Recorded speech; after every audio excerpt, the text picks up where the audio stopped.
Hello everyone, and welcome to the latest update of our Global Outlook.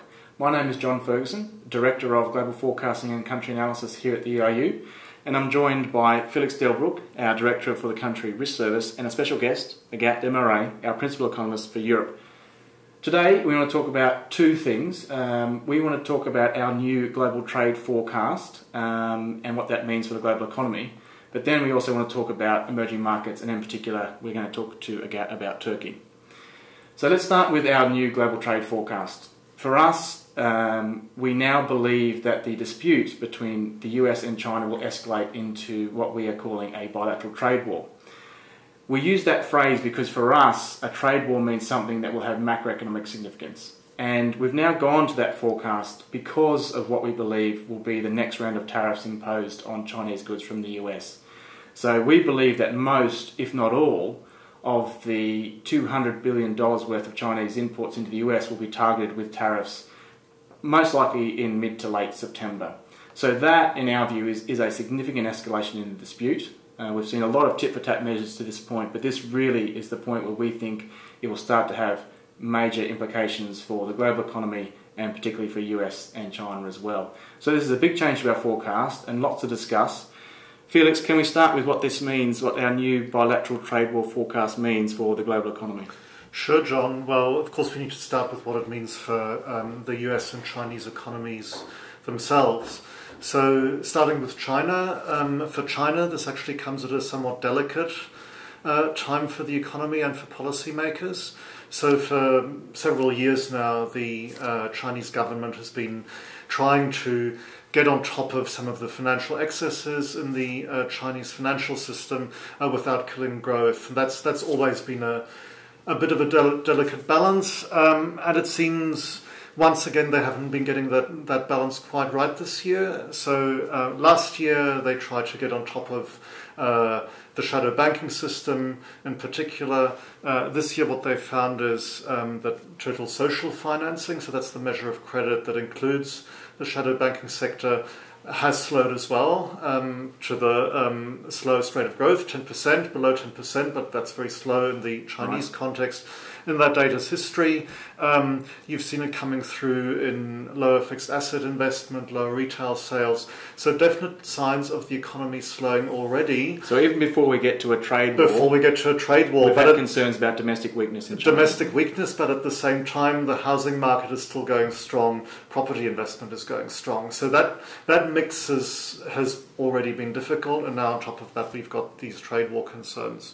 Now, what they've said, what we've heard from the State Council, the Chinese cabinet, is that they're willing to entertain limited and targeted stimulus measures to prop up the economy in the face of these external concerns. So what does that mean? That means things like targeted reserve ratio cuts for banks, effectively money for lending, but not across the board monetary easing, and they're still going to be quite tight with their reins on the property sector, for example. So targeted and limited easing. What does that mean for growth on balance? Definitely slowing, but to a pace that we think the Chinese government will think is acceptable. So we've got growth slowing from 6.9% last year to 6.6% this year, and then 6.2% next year. So that's still strong enough for the Chinese government to meet its target of doubling real GDP in the decade to 2020,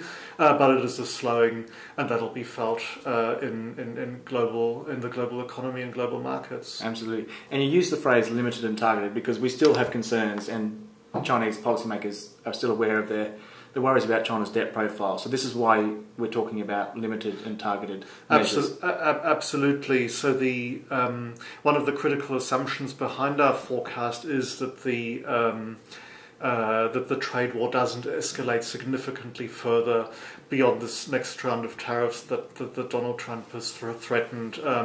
If it got much worse than that, then yes, the dilemma that the government faced would be much sharper. Do they put in place a really big stimulus package and set up new problems for the future like they did back in 2009, 2010? Or do they accept a sharp slowdown in growth, which would be a big worry? Absolutely. So the trade war, at least if it plays out the way we expect, is really starting to put China's economy and policymakers in a very difficult position. Sure, of course, yes. So that's China. And what about the US? Exactly. So we need to talk about the US as well. So the US is starting from quite a different starting point than a pretty good time of it of late. Oh, I mean the economy is doing better than it has in many years. We got data out, in fact, over the last month for June quarter GDP growth. 4.1% on an annualized basis. This is very strong. The strongest since 2014. So these are really strong numbers. The economy is really picking up. Obviously, a mix of temporary and permanent factors, but clearly the low labour market, tax cuts, some of these things are starting to come through. So we've actually revised up our growth estimate for 2018 for the US, slightly higher than before, so growth was even stronger than we thought. We do think that the tariffs and the trade war will affect the US as well. Some of that is the retaliatory measures that we expect to see from China or that we've already seen. Some of it's also the fact that some of the US measures will affect actually multinationals based in China, so there'll be an impact on the profits that they can send back to the US. So this isn't great news for the US economy, but it's probably not going to really feed through until later this year and into next year. So if you think about the fact that the 36 billion, those tariffs, they were put in place in early July, now the 16 billion early August, and we think the next round of tariffs probably in the next month or two. So that's the kind of time frame we're talking about, and then it'll take a little bit longer before it's really obvious in the data. Absolutely. And because of that, we've downgraded our expectations of growth next year. In 2019, so we had from 2.5 down to 2.2. Exactly. Yeah. So and which is pretty meaningful. It's not catastrophic yet, but it's pretty meaningful downgrade in US growth. Yeah. Particularly after the strong start of this year, we are expecting a bit of a slowdown in US economic growth.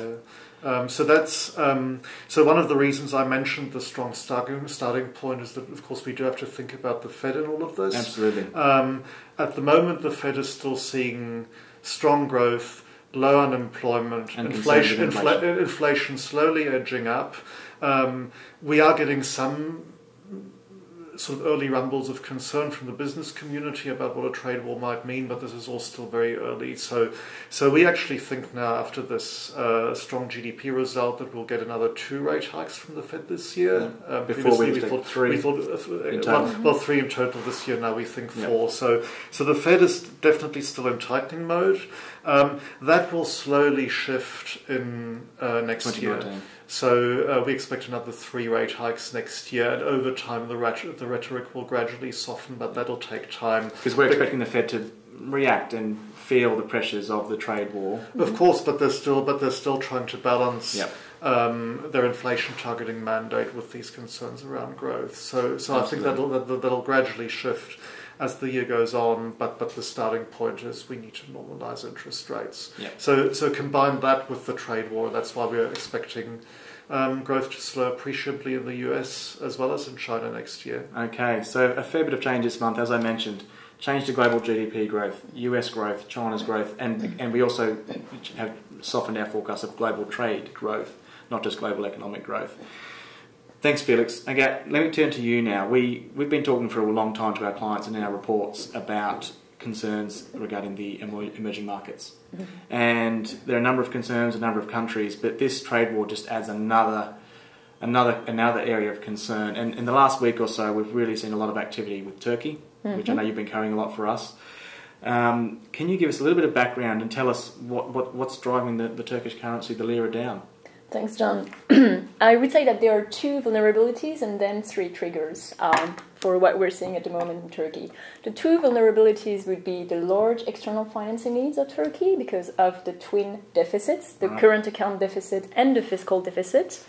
And Turkish corporates, that's the other vulnerability, are highly indebted in foreign currency, which means that they're highly sensitive to depreciation of the Turkish lira. And that's a fundamental point. If it was domestic currency, like any country, it's a totally different situation. Exactly. And then, on top of this, you have three triggers. The first trigger is high political instability recently. We've seen the June elections, parliamentary and presidential elections, completing the transition towards a one-man rule, an executive presidency. The second factor, the second trigger, I would say, is the fact that there has been low credibility of monetary, economic, fiscal policy recently. We've seen fiscal policies that have been highly accommodative. We've seen a lack of credibility of the central bank, which didn't really hike rates, despite the fact that the lira was depreciating. And we're seeing generally investors concerned about the ability of the central bank to really act decisively. And finally, the third trigger, I would say, has been the tensions, of course, between Turkey and the US. Right, because we saw Mr. Trump double tariffs. Yes, we've seen him double tariffs imposed. Which then sent the Turkish lira down further. There's been the sanctions, mainly symbolic, on two Turkish individuals, ministers. It's mainly symbolic, but still, it's quite important. Right. And the detention of Andrew Brunson has been also a point of contention. Right. And this is a concern because Turkey is an ally, a NATO member of the US, and that's, it's something to consider when we look at Turkish-US relations. But what can the government do? You mentioned the word credibility for both fiscal and monetary policy, and for an international investor looking at Turkey, credibility, well, for any country is key. So what can the government do, if anything, to reverse course? Well, I think you said it very well, John. I would say two things are going to be crucial in the coming days or weeks. The first one will be to restore the credibility of monetary, fiscal, economic policymaking, because this is going to be extremely significant for foreign investors. And the second thing will be to try to smoothen the relationship between the US. But in this regard, I would like to add the fact that the relationship has been tense for quite a while. It's not recent that the relationship has been tense. Right. Turkey's decision, especially to buy S-400 air defense missiles from Russia, systems that are not compatible with NATO requirements, has been also quite difficult to stomach, I would say, for the US. Absolutely, absolutely. Mr. Erdogan, is his position threatened in any way by these concerns and this crisis, this currency crisis that we're currently witnessing? Well, not really. The one thing to remember here is that at least half of the population really supports Mr. Erdogan. Right. He was re-elected in the first round of presidential elections in June. He has a parliamentary coalition in the parliament. So his position looks quite high. And it looks high also because Mr. Erdogan has been keen to portray Turkey's situation as a Western conspiracy against Turkey. Right. And it seems that half Trump's of the tariffs feeds into that. Exactly. Trump's rhetoric fits in very well into this, the Western conspiracy against a besieged fortress. It's actually very similar to Russian rhetoric at the moment. Right, absolutely. One of the biggest questions then, to end on, which we get asked a lot, understandably, is the risk of contagion. Is there a risk of contagion from what we're currently seeing in Turkey? Well, there are two things to consider. I would say contagion to other emerging markets and Yes. contagion to developed markets. Right. I'll start with developed markets. We've seen shares falling in some European countries, especially for European banks that are exposed to Turkey, such as Spanish banks, but French banks also and Italian banks to a lower extent. However, this will be quite limited because their exposure to Turkey remains limited. So there's no financial risk in the Eurozone, for instance. In emerging markets, there's been a lot of discussions recently, a lot of turmoil, I would say, with Turkey, Argentina. But the one thing that is important to remember here is that the factors that are leading to the currency crisis in Turkey at the moment are domestic. They're very country-specific. Exactly. They're completely country-specific. So this means that at the moment, our call is that there's no real contagion to other emerging markets. But of course, we'll need to monitor this closely Absolutely. in the following weeks. Of course, and financial markets are monitoring it too, so the risk isn't zero. We don't know who the next Turkey might be. We don't think that there will be many of them, but who will the next one be? And of course, that's what financial markets are thinking about too. So even if we don't think there'll be rolling crises as a result of this, I think there'll be ongoing ongoing market volatility and the strengthening US dollar, the trade war fears will all keep feeding into that. So I think continued turbulent times ahead for global markets, even if we don't see more Turkish and Argentinian crises. Absolutely. So this is a story that's not going away and something that we will all be covering a lot in the next couple of months, I'm sure. Thank you, Agat, and thank you, Felix. Let me just take this moment at the end to plug our latest global livability rankings. Now, I'm an Australian, so I'm a little bit unhappy. Melbourne has lost its top spot, but I would suggest everyone go have a look at that on eiu.com for more information on our global livability rankings.